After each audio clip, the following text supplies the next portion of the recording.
nonobstant les mauvaises langues, nonobstant les prophéties de malheur, un changement a bien eu lieu. Ne vous faites pas berner, manipuler par tous ces pseudo-analystes qui voudraient faire croire à une alternance ou un changement arrangé, au fait que le président sortant serait encore ou serait devant vous n'est qu'un représentant et non pas un président de la République.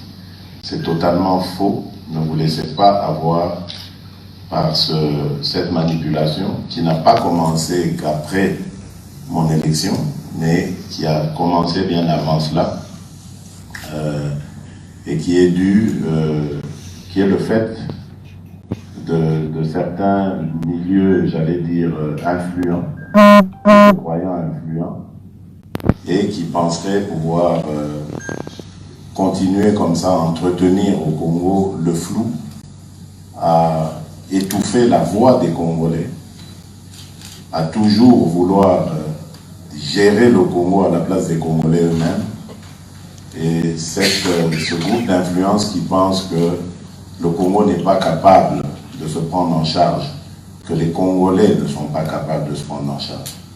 Ce qui s'est passé, c'est une prise en charge des Congolais. Nous avons démontré à la face du monde et contre toute attente qu'au Congo, les choses pouvaient aussi se passer pacifiquement et que les Congolais pouvaient prendre conscience de leur destin, de leur capacité à faire beaucoup de grandes choses et qui pouvaient le faire de manière pacifique et concertée. C'est ce qui s'est passé.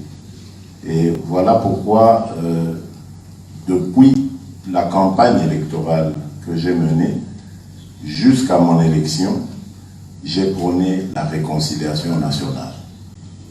Celle-ci est nécessaire. Je comprends qu'il y ait des gens qui aient besoin de régler des comptes, parce que les frustrations sont grandes. Et moi qui vous parle ici, je ne suis pas exempt de frustration. J'en ai connu, j'en ai subi. Mais lorsqu'on aspire aux fonctions qui sont les miennes et qu'on a une vision pour ce pays et pour son peuple, on ne peut pas tenir compte de ses sentiments personnels.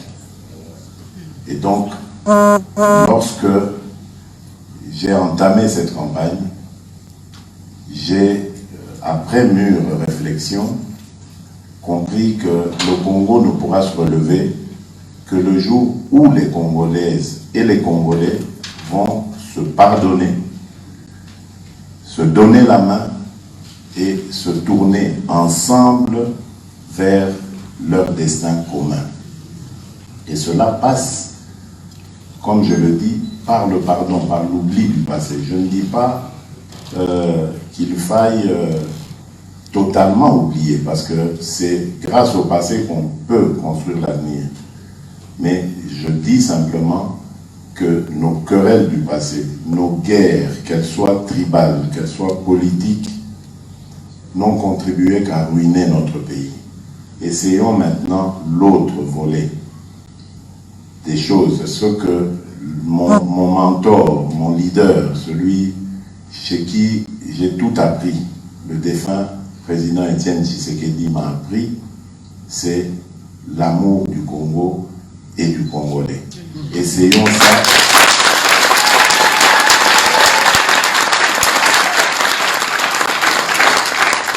Et je disais donc, essayons ça pour voir ce que ça va nous donner. Et c'est ce que j'ai défendu durant toute ma campagne et que je propose aux Congolais maintenant. Ça, je ne cesserai jamais de le dire. J'ai commencé cela dès le premier jour où j'ai pris les rênes du pays, après la passation du pouvoir avec mon prédécesseur. J'ai réuni le Conseil supérieur de la défense et j'ai voulu savoir ce qui se passe réellement au niveau sécuritaire dans notre pays. Et vous savez que nous avons encore des zones très sensibles à ce point de vue-là. c'est-à-dire à l'est du pays, dans le Grand Nord aussi, ainsi qu'au centre du pays. Nous avons encore des zones de violence, des zones où il y a des exactions qui font que nos compatriotes ne vivent pas une vie paisible. Et on ne peut pas parler de développement dans notre pays tant qu'il y aura des Congolaises et des Congolais qui vivent dans des conditions inhumaines. Voilà pourquoi je mettrai tout le paquet pour ramener la paix et la sécurité pour tous les Congolais.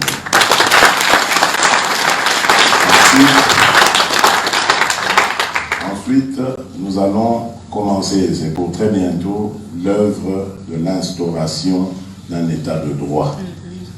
Nous en avons besoin si nous voulons parler demain d'un Congo nouveau. Nous devons instaurer la loi et la respecter par tout le monde. Un état de droit, c'est un état où tout le monde, à commencer par le premier des citoyens, se soumet à la loi.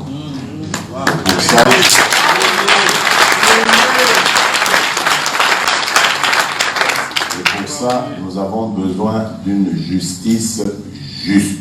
Des magistrats qui seront les vecteurs de cet état de droit, qui soient de probité avérée.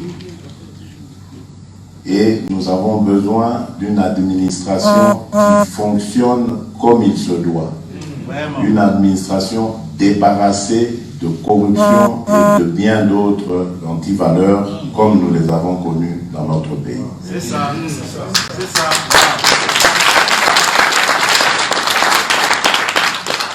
Et moi, je rajouterais encore d'une classe politique qui soit exemplaire.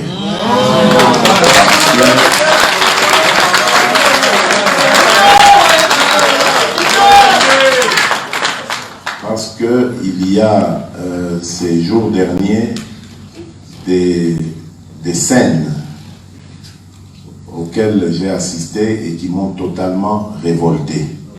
C'est par rapport aux prochaines élections des gouverneurs et des sénateurs. Beaucoup d'argent a circulé, beaucoup de consciences ont été achetées.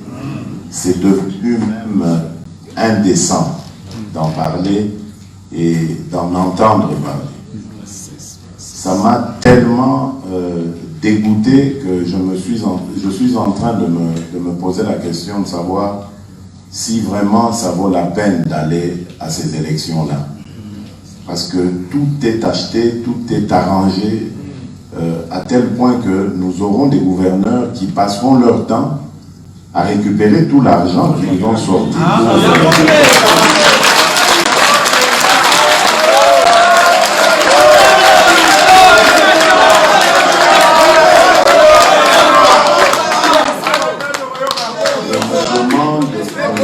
Je me demande comment on peut demain lutter contre la corruption, contre les antivaleurs, comme l'impunité, le tribalisme, la concussion, la gabegie, la mauvaise gouvernance. Comment on va faire avec des gens qui, dès le départ, seront porteurs de ces mauvaises habitudes que nous allons combattre. Donc c'est très très difficile.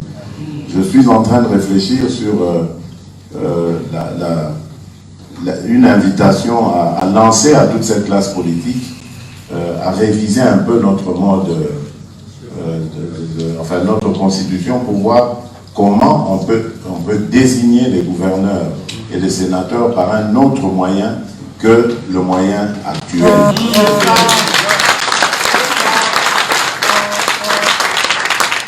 Et donc ça fera partie vraiment de mon combat. Il n'est absolument pas question de continuer à vivre comme ça. C'est à cause justement de ce genre de méthode que notre pays a été ruiné complètement. Et donc il faut vraiment mettre fin à ça. Nous allons nous attaquer très fermement à ces choses-là. Alors très vite, dans les jours qui viennent, nous aurons un gouvernement, comme vous le savez. J'ai entendu beaucoup de spéculations. Mais vous devez comprendre qu'il s'est passé non seulement une élection présidentielle, mais il y a eu aussi des législatives au niveau national et provincial. Et donc, ces législatives ont donné ce qu'elles ont donné.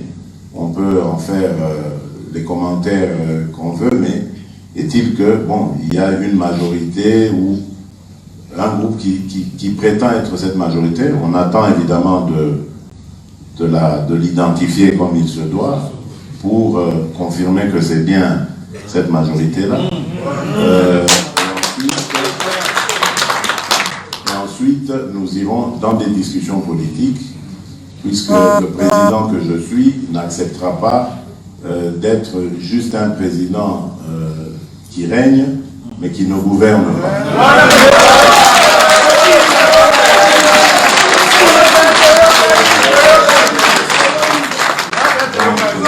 Forcément, il va y avoir une coalition. Après des discussions politiques, nous coaliserons avec ceux qui se présentent comme étant majoritaires. Et c'est une coalition qui ne va pas se passer comme on a toujours vu dans notre pays. On fait juste des arrangements pour occuper des postes ministériels et puis on s'en fout du reste. Non, ici, vous allez voir, tout se fera dans la transparence. Nous allons avoir un programme de gouvernement qui sera présenté à nos compatriotes et ce programme sera à tout moment évalué et des comptes seront rendus à notre peuple par rapport à l'avancée des choses, à l'avancement des choses. Et je vais proposer un code de bonne conduite. C'est-à-dire que nous allons nous entendre au sein de cette coalition. Il y aura par exemple des choses du genre, je donne un exemple, si un ministre ou une personnalité quelconque est accusé ou est convaincu d'avoir trempé dans des combines quelles qu'elles soient, on aurait doit démissionner en attendant de faire la lumière avec la justice.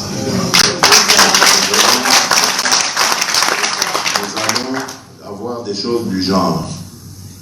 Un ministre, une personnalité quelconque, qui fait arrêter quelqu'un ou qui se méconduit ou qui viole les droits de nos compatriotes. Par exemple, vous savez, ces histoires de prendre les maisons des gens, de faire arrêter des gens pour rien comme ça, gratuitement, et bien d'autres choses.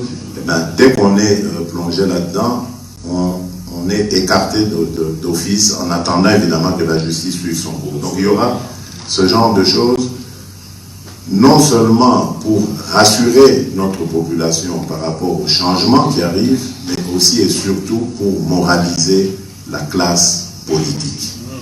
Parce que ce qui a aussi tué ce pays, c'est que nos compatriotes ont perdu toute confiance en les acteurs politiques à cause des comportements de ceux-ci qui ont été totalement en porte-à-faux avec évidemment la volonté du peuple.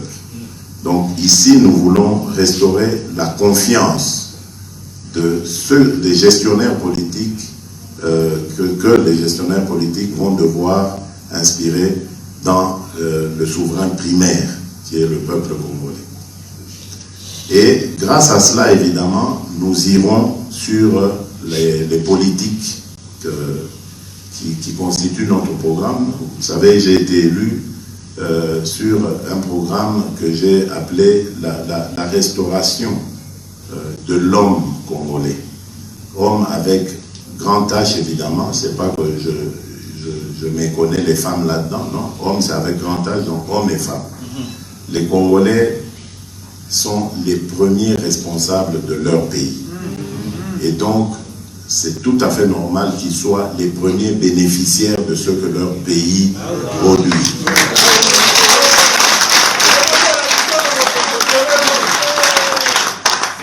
Nous en avons assez de voir les Congolais être de plus en plus pauvres, tandis que d'autres viennent s'enrichir grâce à notre pays. Ils deviennent de plus en plus ne sommes pas racistes, nous ne sommes pas totalement contre la présence étrangère chez nous, mais nous sommes simplement pour l'équité. Nous sommes propriétaires de ce pays regorge de beaucoup de potentialités et c'est la moindre des choses que de vouloir à ce que le produit de ces potentialités bénéficie d'abord aux filles et aux fils de ce pays. Amen. Ensuite, nous allons mettre les conditions les plus attrayantes qui soient afin que, évidemment, ceux qui vont venir dans notre pays avec de bonnes intentions, celles d'investir et de créer de l'emploi, parce que nous n'allons plus nous arrêter à simplement l'extraction des minerais et puis son envoi à l'extérieur, à l'étranger, mais nous allons demander aux investisseurs de créer aussi des industries de transformation chez nous au Ghana. Cela permettra évidemment de faire de la valeur ajoutée et de créer, surtout de créer des emplois, de rentrer beaucoup d'argent dans notre pays. Nous aurons une politique régionale aussi très avancée. Vous avez vu que depuis que je suis élu, je n'ai consacré mes déplacements qu'en Afrique. C'est parce que j'ai beaucoup d'attachement à mon continent et beaucoup de projets par rapport à cela. L'Afrique est le continent de demain. Je pense que pour cela, il faut que nous, Africains, commencions d'abord par nous donner la main et qu'on travaille les uns avec les autres. Le Congo a 9 pays voisins et c'est 9 fois l'occasion d'être victime de déstabilisation à partir de ces pays voisins. Donc il est important pour nous d'avoir des rapports cordiaux, de rapports de confiance, d'amitié et de fraternité avec ces pays voisins. Et c'est ce que j'ai entrepris et que je continuerai à entreprendre. Parce que, comme vous le savez, pour ceux qui ne le savent pas, il y a des bruits de bottes à nouveau à la frontière du Congo. À l'est du pays, et depuis peu même à l'ouest, du côté de Yumbi, lorsque vous avez entendu parler de ces événements malheureux qui y sont arrivés, eh bien, en dessous de tout cela, il y a des velléités de vouloir utiliser, manipuler des Congolais pour qu'ils prennent les armes et qu'ils sèment, encore une fois, la mort dans notre pays. Nous disons qu'il n'y a plus de place pour cela.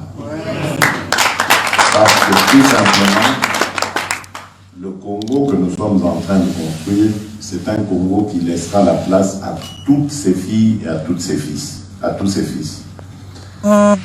J'ai dit lors d'une de mes sorties, je crois encore devant la diaspora, que pour moi, tous les Congolais qui sont à l'étranger devraient rentrer.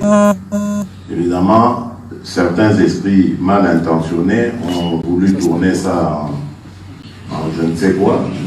Je ne demandais pas aux Congolais de rentrer toutes affaires cessantes. Je comprends bien qu'il y en a qui sont aux études, il y en a qui sont dans leur profession et ils doivent prendre des précautions pour rentrer. Il y en a qui ont des enfants qui sont en âge de scolarité, donc ça ne se passe pas comme ça. Mais le message que je voulais envoyer à nos compatriotes, c'est celui de dire il n'y aura plus jamais de raison de s'exiler. Parce que il n'y aura plus de répression au Congo pour des opinions politiques. J'ai été très clair lorsque j'ai eu cette première réunion du Conseil supérieur de la défense. Le directeur, l'administrateur général de l'ANR avait été convié. Je lui ai très clairement expliqué que je voulais humaniser les services de renseignement. On ne pouvait plus avoir des services de renseignement qui sont une police politique et qui se charge de traquer des gens, inutilement, de mettre les gens dans des cachots d'ailleurs qui ne sont pas aux conditions standards, et puis de manière illégale, arbitraire. Ça, c'était fini. Et je crois que j'ai été entendu. Et quelques jours après, d'ailleurs, beaucoup de nos compatriotes avaient été libérés de là. Et j'ai fait passer ce message que je ne voulais plus jamais voir ce genre de choses sous mon règne. On ne peut plus arrêter des Congolais parce qu'ils ont critiqué le président de la République. Non, je ne suis pas...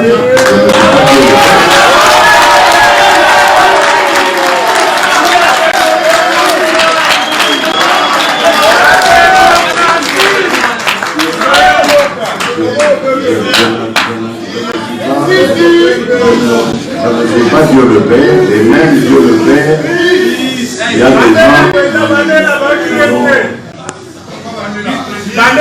même Dieu le Père, il y a des gens qui l'insultent. Donc je dis que je ne veux plus entendre parler d'arrestation parce qu'on a osé critiquer le président de la République.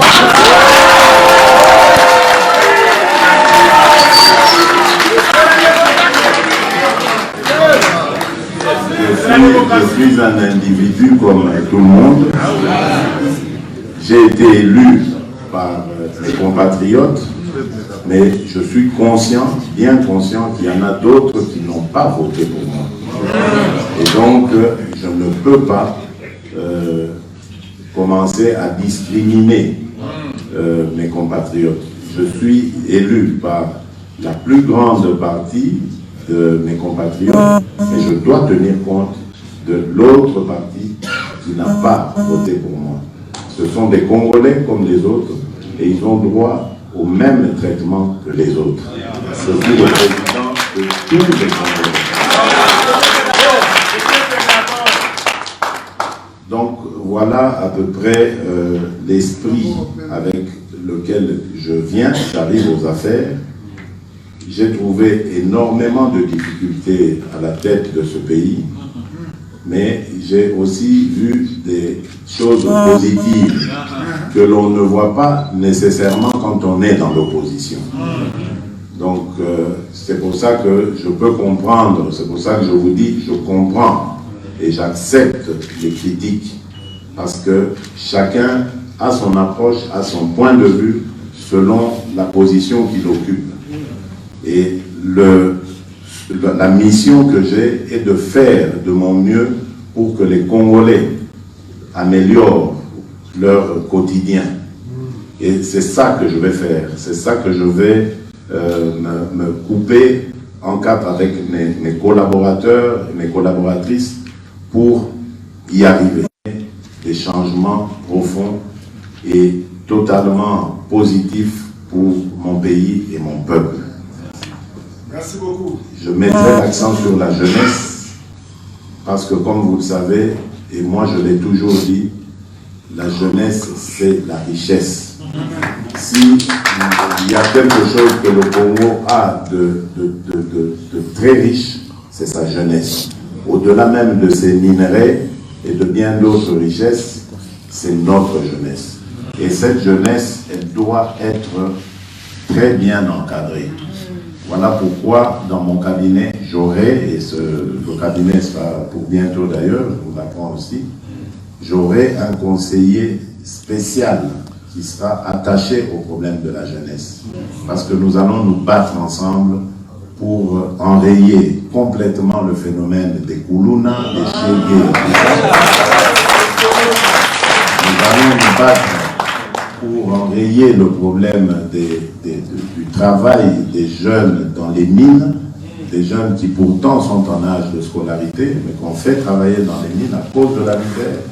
Nous allons nous battre ensemble pour mettre fin au problème des mariages précoces. On ne peut plus voir des enfants de 12 ans, 13 ans être donnés comme ça par leur famille en mariage, alors qu'elles ont encore l'âge d'aller à l'école et de se former. Donc il y a plein de problèmes qui touchent à notre jeunesse. Il y a celui de l'emploi après les études. Il y a même celui des études, l'encadrement pendant qu'ils seront aux études. Pour quelle éducation, pour quel enseignement? Notre jeunesse, c'est notre richesse, c'est notre avenir, c'est notre pays demain. Et donc, si on ne la prépare pas aujourd'hui, on peut bien imaginer la catastrophe que nous risquons ou les générations futures vont vivre demain. Donc, ce sera vraiment un point sur lequel je m'attarderai, en même temps que celui, évidemment, des femmes, de la violence faite aux femmes, du rôle de la femme qu'il faut beaucoup promouvoir. Nos mamans sont des personnes extraordinaires parce que durant toutes ces années difficiles, elles sont devenues silencieusement, sans faire trop de bruit, des véritables chefs de ménage. Et donc, ça s'est fait de manière assez brutale comme ça, assez accidentelle, à cause évidemment de la crise, des préjugés que l'on a sur les uns et sur les autres, contre les divisions inutiles, alors que nous avons un pays magnifique où il y a de la place pour tout le monde, un pays qui ne demande qu'à offrir ce qu'il a de plus beau à ses compatriotes et même au-delà, à nos frères africains et même à nos amis du monde qui viendraient évidemment dans l'esprit de vouloir construire avec nous ce Congo, ce beau Congo qui nous a été légué par nos ancêtres. Voilà, mesdames, messieurs, monsieur l'ambassadeur, monsieur le président de la communauté congolaise, chers compatriotes, ce que j'avais à vous dire, et je vous remercie. On va donner la parole donc à deux personnes, je pense, parce qu'on n'a plus beaucoup de temps. Un homme, une femme, peut-être un jeune ou une jeune, troisième personne. On n'a rien préparé. Le protocole me dit qu'il n'y a rien qui est prévu pour ça.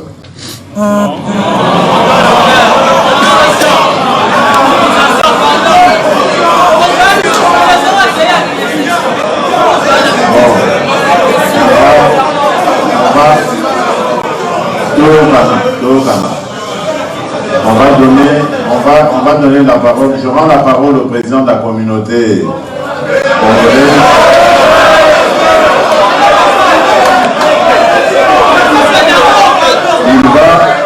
Il va déterminer, il va choisir les trois personnes.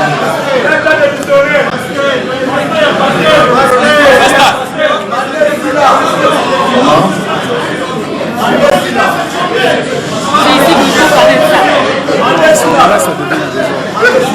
Bon, mandé ici là, pour ça, ils ont l'élection de mon mandé ici là.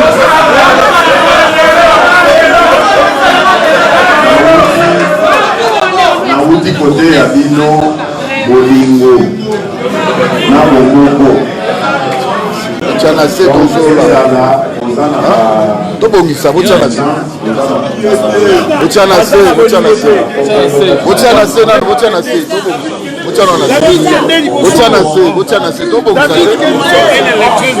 Vous savez, on est allé vous pouvez écrire dans ta démine, mais tout fanal.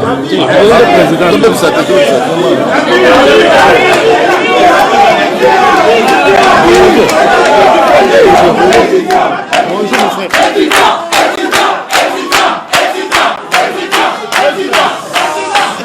Parle après, moi je parle pas.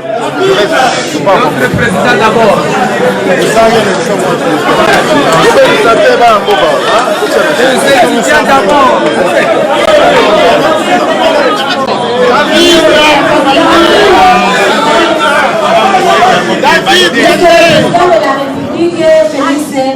Je vous remercie et je vous salue au nom de Dieu Tout-Puissant, au nom de Jésus-Christ de Nazareth. C'est que je te demande premièrement, et quand même d'aller savoir le prophète de Comte de Paul Dominique, puisque tout ce que le prophète de Comte de Paul Dominique a annoncé à l'Iloba, ça a été accompli. À partir de l'époque de Mobutu, puisque moi j'étais à la résidence, il avait prononcé ça,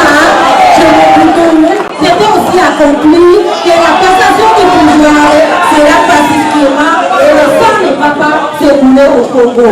Mais maintenant aussi, il a annoncé ça chez Kabila, au régime de Kabila, que le régime de Kabila aussi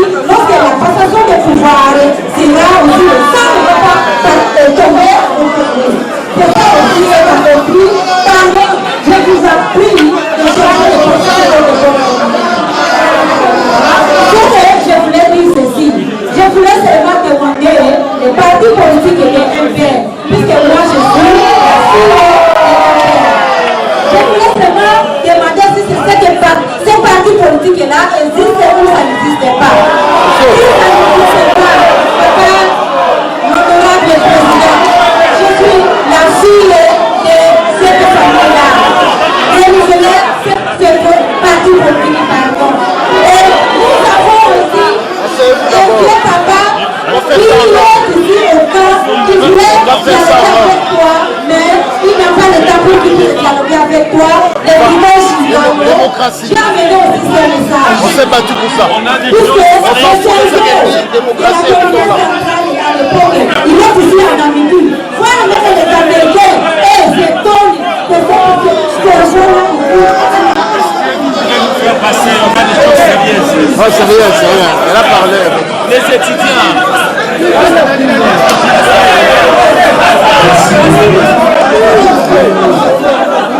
S'il vous plaît. Je peux passer. Je peux passer. Non. On passe par ordre. S'il vous plaît. On passe par ordre. Merci. Il y a quelqu'un qui est passé. Vous attendez.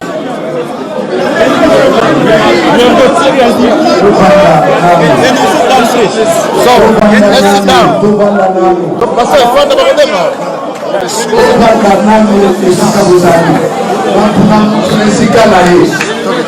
I'm filming.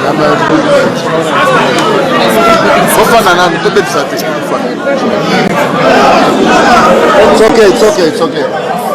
We get them under control. It's okay. There won't be anything bad.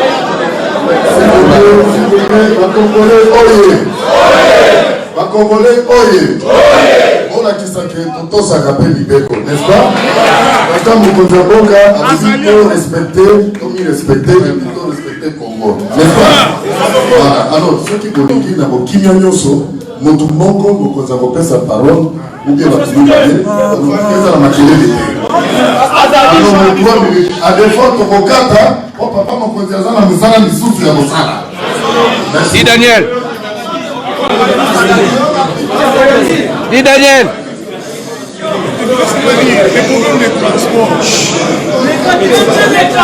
Dis Daniel. This way. Tokobé Mario Moussa ensemble. Assis à toi. Thank you. Massa, tiens la fête. Zalao.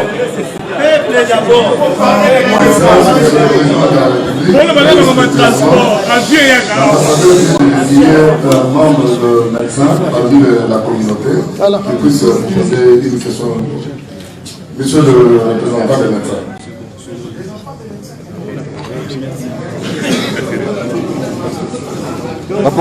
Bougoya.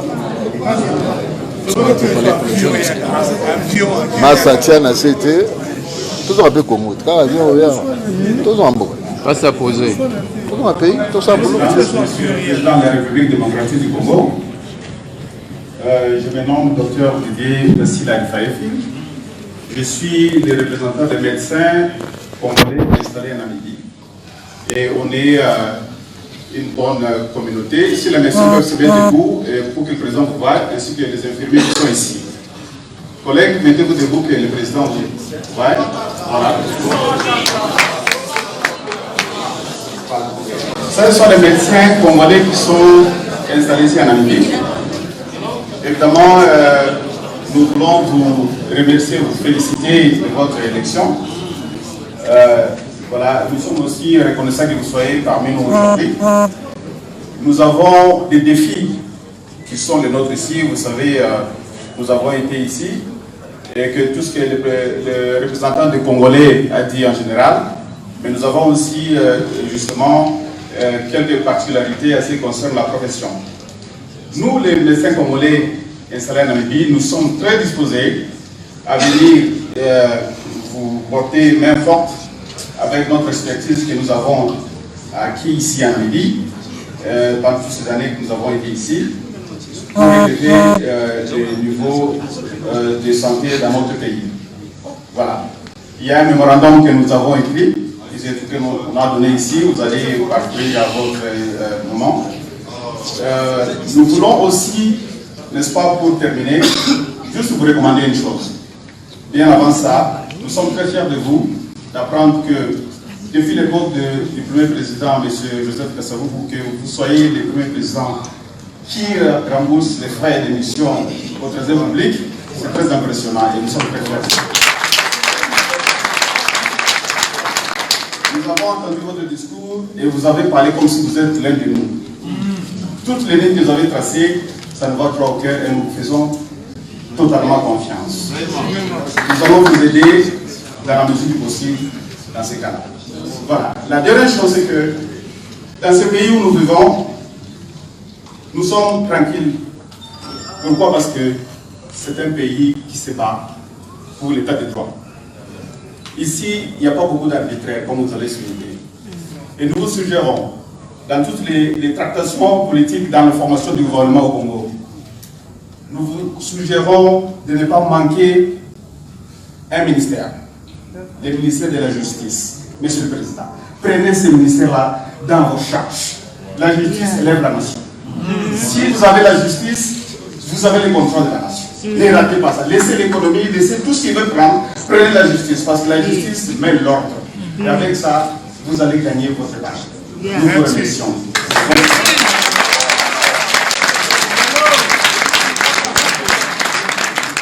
Le protocole va vous appeler. Étudiant.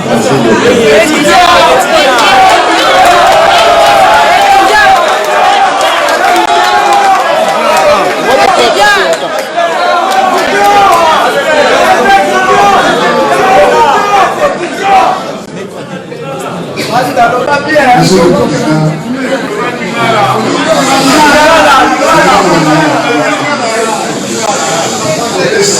vraiment merci makasi. Dream na biso to ndoto na biso ekokisami. Soko tomona bato baza koganda na salle eza esengo. Toza na esengo makasi ya président oyo tolota oyo tobunda azwi pouvoir lelo.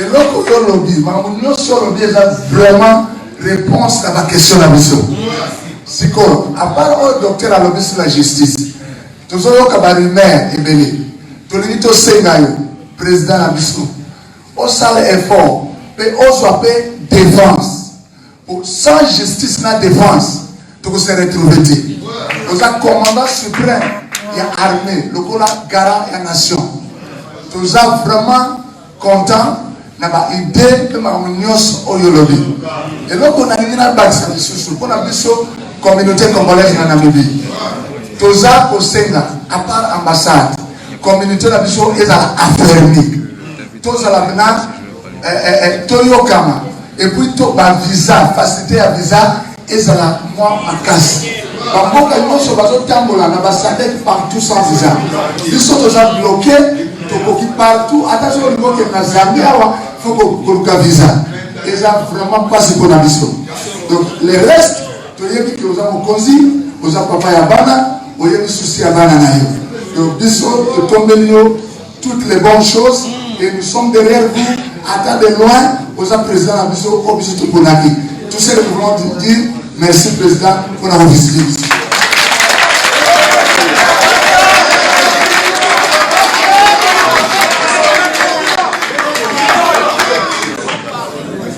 Étudiant.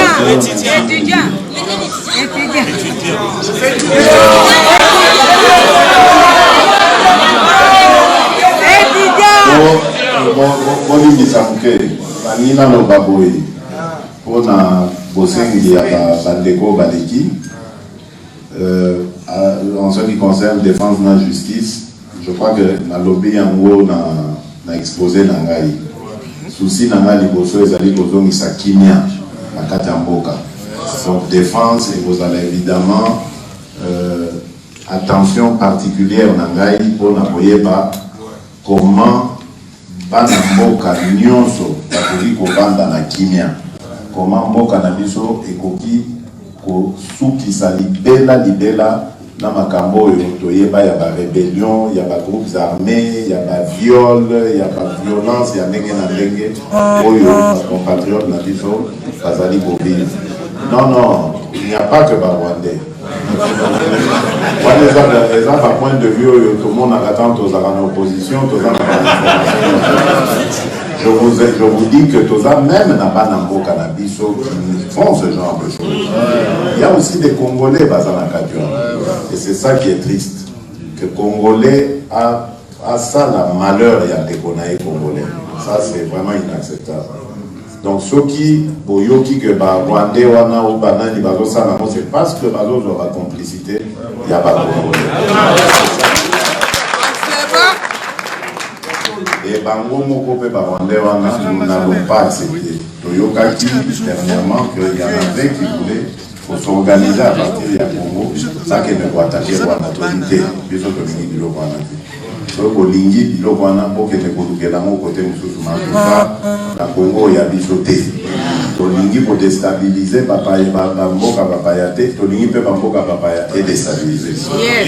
Avant oboya moninga salo eloko yo banana no koboya kosala ya. Voilà, c'est ça que alors du cas mususu oya justice lutte contre la corruption, lutte contre l'anti-valeur, anti-valeur le rôle à tribalisme, anti-valeur le rôle à impunité wana, moto ayibi, bando sale le côté pour avoir de